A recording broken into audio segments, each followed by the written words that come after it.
Bonjour. La Côte d'Ivoire sort d'élections municipales.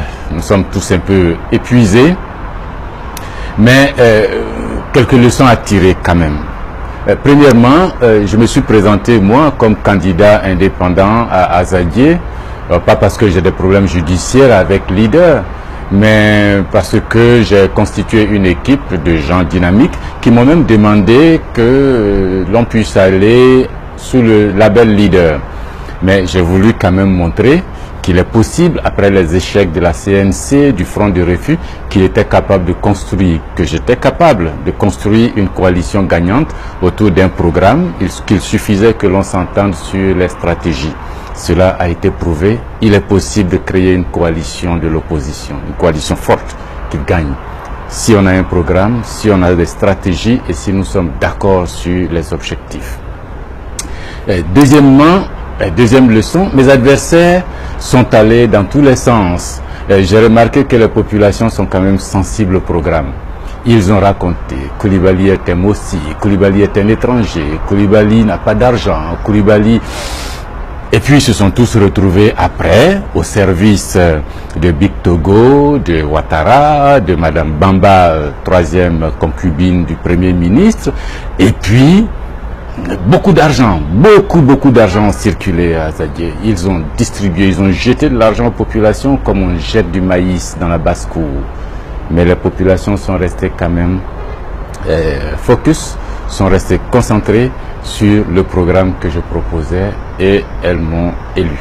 C'est-à-dire que l'appel au tribalisme, la manipulation de l'argent public à des fins électorales peuvent être bloqués si nous avons un programme cohérent et si nous savons parler aux populations. J'ai parcouru les rues d'Azadié, les concessions d'Azadié. Je connaissais déjà, mais les campements à pied.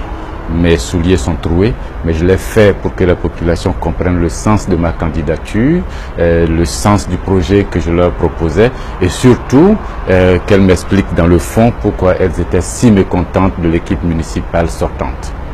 Ça, c'est fait.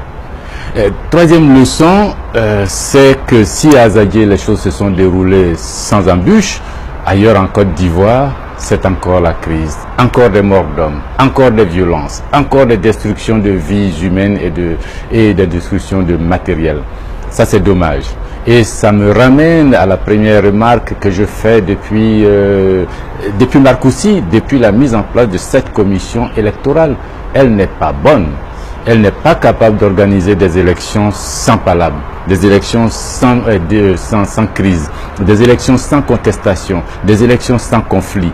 Et je l'ai dit et je répète encore une fois, il est temps que la classe politique ivoirienne, non, les hommes politiques, non, les politiciens ivoiriens comprennent qu'on ne peut pas être joueur sur le terrain et être en même temps arbitre dans la touche.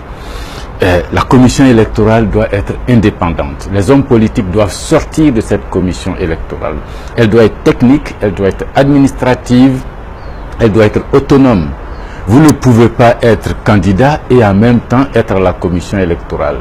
À Azadié, on a verrouillé, on a surveillé. Les commissaires eux-mêmes ne connaissaient pas très bien la loi, ne connaissaient pas très bien le fonctionnement. À plusieurs reprises, on a appelé le ministre Auguste Mirmont qui a dû expliquer à ses agents qu'effectivement la loi autorisait les délégués à faire certaines choses dans les bureaux de vote.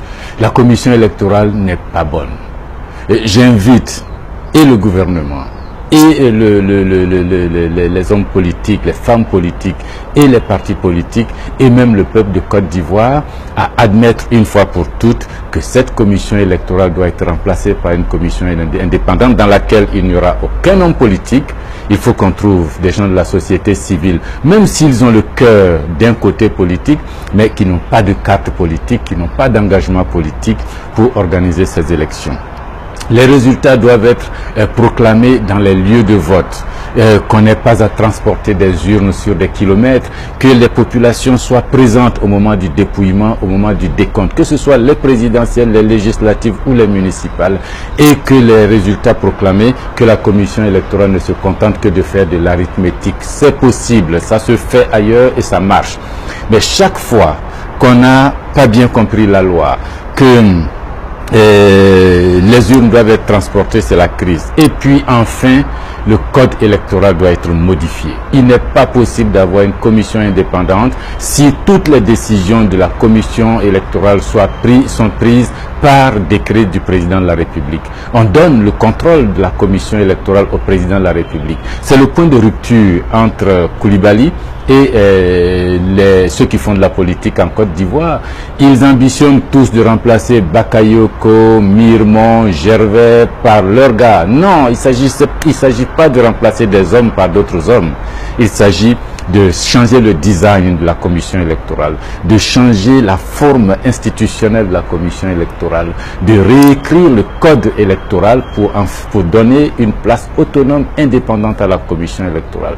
Voilà, à mon avis, ce qui pourrait éviter que 2020 conduise à une crise, que les élections conduisent à des conflits et à des morts d'hommes. C'est dommage, mais pour une fois, j'invite tout le monde. La commission électorale indépendante, telle qu'elle est prescrite par la Constitution, doit être indépendante du gouvernement, indépendante des politiciens. Voilà pour quelques leçons tirées de ces municipales. Merci à tous ceux qui y ont participé. Merci, félicitations à ceux qui ont gagné. Et condoléances à ceux et aux familles qui ont perdu des leurs. Si vous pensez que cette commission électorale mérite modification, likez et puis soyons encore ensemble, continuons de nous battre pour que les élections en Côte d'Ivoire et en Afrique soient des élections de joie, soient des élections qui se déroulent sans mort d'homme. On peut le faire, nous on l'a fait à Zadier. Partagez alors, partagez pour que nous soyons nombreux pour cette cause. Merci.